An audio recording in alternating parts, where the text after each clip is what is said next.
Welcome to The Explainer. Today, we're digging into a really provocative argument from a single source. It questions whether hate speech laws actually work, and, believe it or not, suggests they might be protecting the very ideologies they're supposed to suppress. So the source material we're examining today throws this question right at us from the get-go, and it's a question that, gets right to the heart of one of the biggest debates we're having in society today, about freedom, about safety, and about speech. All right, so here's how we're going to break this all down. We'll walk through the argument in 5 parts. First, we'll look at the very understandable desire to stop hate. Then, the pretty shocking claim about unintended consequences. We'll get into this idea of an Islamophobia shield, a proposal to reframe the threat, and finally, the argument for more speech as the real solution. Okay, first things first. The argument actually starts on common ground. It totally acknowledges the real and, frankly, understandable reason these laws get pushed for in the first place. The source points to groups like the Jewish community as an example. It makes the point that, look, when you're facing a constant barrage of hate, it is completely understandable that you'd look for legal solutions, that you'd want the law to step in. And according to this argument, that's the emotional and really the rational starting point for this whole conversation. Okay, now we get to the big twist in this argument. This is where the source makes its most controversial claim, that these well-intentioned laws haven't just failed, they've actually backfired. I mean, the stated goal of this kind of legislation is, of course, simple. It's noble. It's designed to shield vulnerable groups from hatred and hopefully make society a safer place for everyone. But, and this is the huge pivot, the source claims that the actual outcome has been the exact opposite. It argues that these laws are being used to silence legitimate critics and have ended up directly benefiting radical ideologies by giving them cover. So you're probably asking, how could that possibly happen? Well, the source describes a very specific mechanism, a kind of protective shield that it says stops any real open discussion from happening. According to the argument we're looking at, the word Islamophobia has become a kind of tool. The claim is that it's being used not just to condemn actual anti-Muslim bigotry, but to shut down any critical conversation about radical Islamism itself. And to back this up, the source doesn't just stick to theory. It points to some really serious real-world events.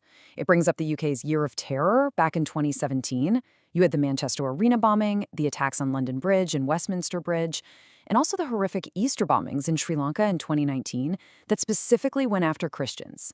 And to really hammer this point home, the source zooms in on what happened after the Manchester bombing. It notes the mayor at the time would only call the attacker an extremist. And that's when the source pulls out this quote from the singer Morrissey, who was just baffled by the refusal to name the ideology, asking, "An extreme what?"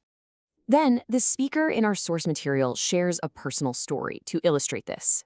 He says that after those bombings in Sri Lanka, he went on TV and called the people who did it Islamofascists. Well, he reports that just for using that term, he got named in a report about Islamophobia. And for this source, this is Exhibit A for its argument that the whole idea of hate speech is being used to shield a violent ideology from being called out. So, all of this brings us to the core of the solution that the source proposes. It's a fundamental reframing of how we should even be viewing this threat. Okay, so check out this distinction. It is absolutely central to the argument. On one hand, you have Islam as a protected religious belief. It's a matter of faith, enjoys freedom of expression, and should be shielded from critique. But on the other hand, the source says, you have what it calls Islamism, a hostile political ideology. And this, it argues, is a political movement that has declared war on democracy and therefore should be wide open to criticism. All right, so if the source is claiming that hate speech laws are actually the problem, then what's the answer? Well, the argument lands on a very classic and, pretty controversial solution. And here it is. The source's conclusion is really direct. The antidote to what it sees as dangerous speech isn't less speech, it is more speech.